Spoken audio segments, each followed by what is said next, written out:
श्री राम भक्त हनुमान जी का कथा। भक्तराज हनुमान की जय। उन दिनों बाली से भयभीत होकर सुग्रीव अपने मंत्री के साथ ऋषि पर्वत पर रहते थे। हनुमान जी उन्हीं के साथ थे। सुग्रीव प्राय डरते ही रहते थे कि कहीं बाली का भेजा हुआ कोई उसका मित्र आकर हम पर आक्रमण न कर दे, क्योंकि साप के कारण बाली स्वयं वहां नहीं जाता था। एक दिन वे मंत्री और अपने प्रिय सहचर हनुमान के साथ बैठकर राजनीतिक चर्चा कर रहे थे। एकाएक उनकी दृष्टि पंपासर की ओर चली गई। उन्होंने देखा कि वहां दो शस्त्र व्यक्ति खड़े हैं। उनका उद्देश्य तो ठीक ठीक नहीं जान पड़ता, परंतु वे किसी की खोज में मालूम पड़ते हैं। उनकी चाल ढाल, उनका विरोचित शरीर, उनके शस्त्र अस्त्र और साथ ही उनके बलकल वस्त्र और जटाओं को देखकर सुग्रीव की बड़ी शंका हुई। उन्होंने हनुमान से कहा कि भाई, पता लगाओ ये दोनों वीर पुरुष कौन हैं। यदि शत्रु पक्ष के हो तो यहाँ से भाग चलना चाहिए, और यदि उदासीन हो तो तथा उन्हें भी किसी सहायता की आवश्यकता हो तो उनसे मित्रता कर ली जाए, और एक दूसरे की इष्ट सिद्धि में सहायक हो तुम ब्रह्मचारी का वेश धारण कर उनका पता लगाओ। फिर जैसा हो इशारे से मुझे सूचित कर देना। हनुमान ने उनकी आज्ञा स्वीकार की।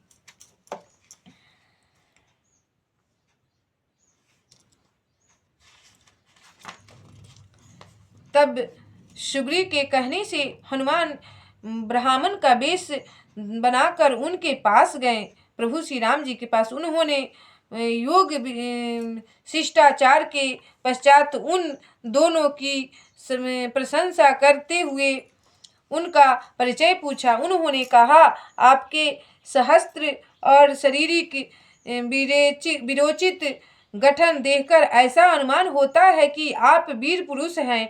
आपके कोमल चरणों को देखकर जान पड़ता है कि आप राजमहल के रहने वाले हैं।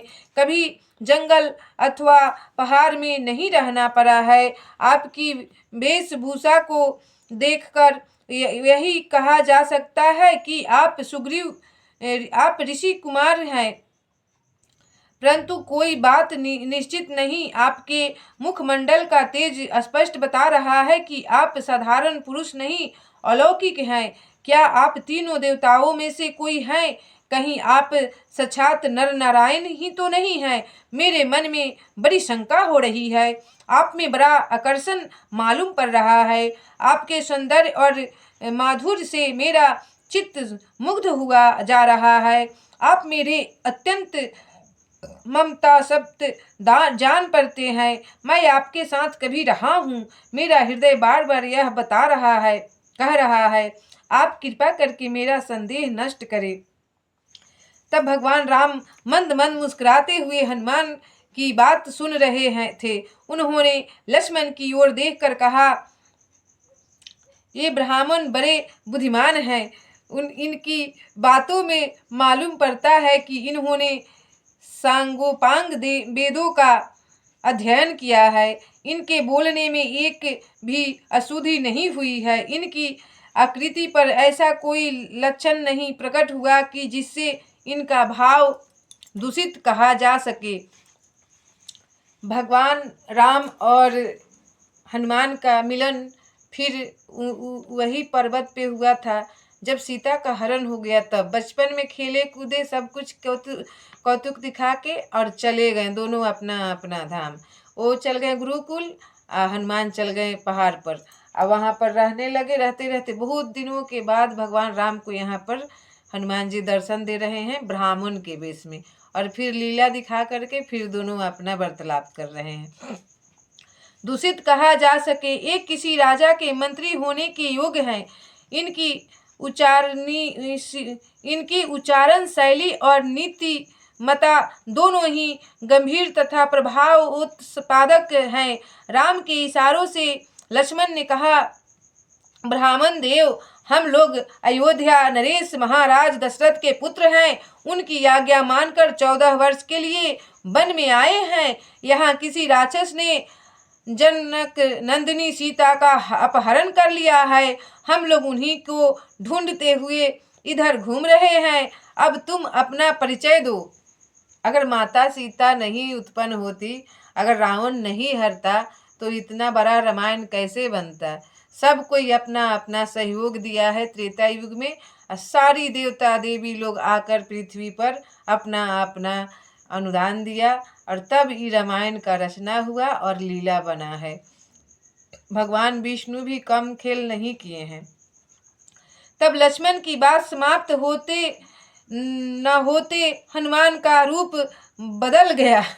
वे वानर के रूप में भगवान के चरणों पर गिर पड़े। भगवान असली रूप में आ गए और अपना परिचय दे दिए। ब्राह्मण रूप का वेश धारण किए थे, कपट रूप, और भगवान राम को पहचानते देरी नहीं लगा, तुरंत अपना वेश बदल दिए। उस समय उनका हृदय कह रहा था कि मैं भगवान के सामने दूसरा वेश धारण करके आया, एक प्रकार से उनसे कपट किया। इसी से उन्होंने मुझसे बातचीत तक नहीं की। मैंने उन्हें नहीं पहचाना, इसलिए उन्होंने भी मुझे नहीं पहचाना। मैंने उनका परिचय पूछा तो उन्होंने भी मुझे इसे परिचय पूछा। दोनों में ऐसा भेद चल रहा है। कैसा प्रेम है। यह सब मेरी कूटनीति का फल है। मैं अपराधी हूँ। यह सोचते सोचते उनकी आंखों से आंसुओं की धारा बहने लगी। वे भगवान के चरणों में लौटने लगे। भगवान ने उन्हें बलात् उठाकर हृदय से लगा लिया। हनुमान ने कहा, प्रभु, मैं पशु हूँ, साधारण जीव हूँ। मैं आपको भूल जाऊं, मैं आपके सामने अपराध करूं, यह स्वाभाविक है, परंतु आप मुझे कैसे भूल सकते हैं। भगवान हनुमान यहाँ पर पूछ रहे हैं कि भगवान आप हमको कैसे भूल सकते हैं। मैं तो जात का बानर हूँ, पशु हूँ। आप तो मर्यादा पुरुषोत्तम है, नर के नारायण के रूप में पृथ्वी पे आए हैं, तो आप हमके कैसे भूल सकते हैं।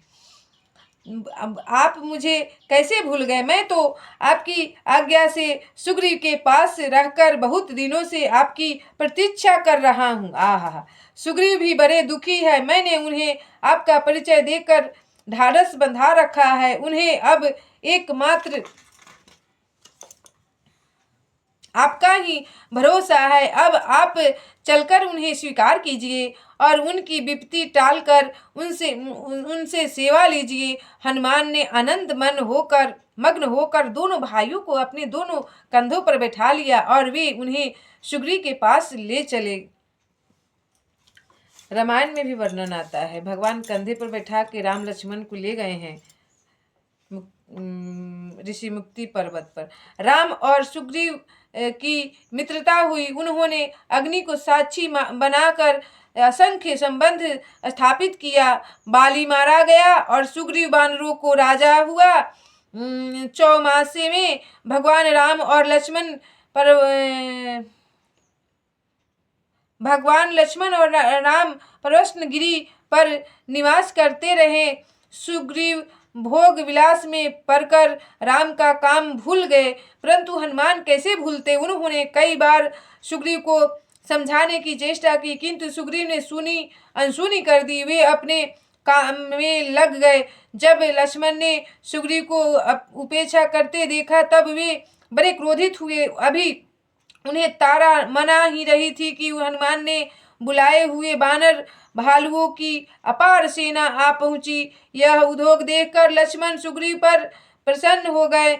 सुग्रीव भगवान राम के पास आए और उन्होंने अपने प्रमाद के लिए क्षमा मांगी। भगवान राम के सामने देश देशांतरों का वर्णन करके सुग्रीव सीता के ढूंढने के लिए वानरी सेना भेजने लगे। सीता के संबंध में इतना पता तो था ही कि रावण उन्हें दक्षिण दिशा में ले गया है, परंतु वानरों को सब ओर भेजने का अभिप्राय यह था कि और वानर इकट्ठे किए जाएं तथा यदि रावण ने सीता को कहीं अन्यत्र रख दिया हो तो उसका भी पता चल जाए। सुग्रीव ने शासन के शब्दों में कहा, जो 1 महीने में निर्दिष्ट स्थानों का पता लगाकर नहीं लौटेगा उसे मैं बड़ा कठोर दंड दूंगा।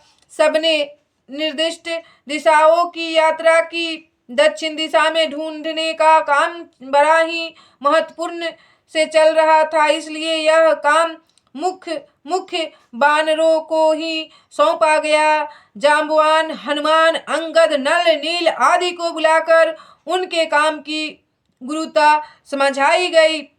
उनके मन में उस समय यह भाव उठा कि ये वीर अवश्य ही अपना काम पूरा करेंगे। विशेष करके हनुमान के लिए तो कोई काम असंभव है ही नहीं। उन्होंने बड़ी प्रसन्नता और प्रेम से कहा, हनुमान, जल में, थल में, नभ में सर्वत्र तुम्हारी एक सी गति है। स्वर्ग अथवा अंतरिक्ष में भी ऐसा कोई नहीं जो तुम्हारी गति रोक सके। तुम अपने पिता के समान ही गति, वेग, तेज और फुर्ती से युक्त हो। तुम सब कुछ जानते ही हो, तुमसे और क्या कहूँ। तुम्हारा काम केवल स्थानों में देख आना ही नहीं है, बल्कि तुम्हारा काम सीता को पाना है। मेरा तुम पर पूर्ण विश्वास है कि तुम सीता का पता लगाकर ही लौटोगे। सुग्रीव की बात सुनकर भगवान राम ने हनुमान को बुलाया। भगवान तो पहले से ही जानते थे, परंतु सुग्रीव की बात से उन्हें और भी स्मृति हो आई। उन्होंने हनुमान से कहा, हनुमान, तुम मेरा कार्य अवश्य पूर्ण करोगे। यह मेरी अंगूठी ले जाओ, इसे देखकर सीता विश्वास कर लेगी कि तुम राम के दूत हो। सीता से कहने के लिए उन्होंने संदेश भी दिए। हनुमान आदि उनके चरणों का स्पर्श करके वहां से चल पड़े सीता के पता लगाने। बोलिए हनुमत लाल महाराज की जय।